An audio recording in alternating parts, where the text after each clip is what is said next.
பொறுமையா பொறுமையா வேக மாட்டேன்னு தெரியாது, அப்புறம் வீடியோ எடுக்க முடியாது.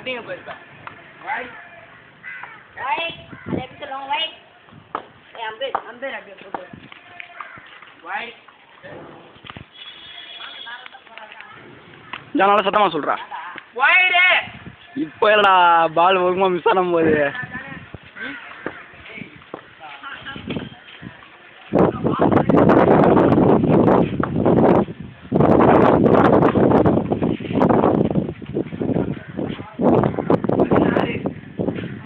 பொறுமையா தின்றா.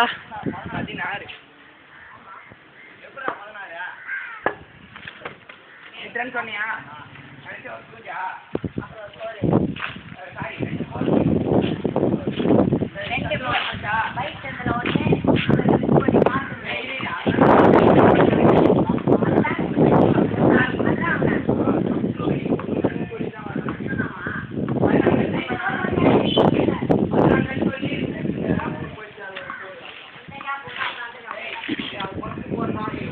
ஏய் 2 போரு, இந்த கேப்ல ஒண்ணு அந்த கேப்ல ஒண்ணு.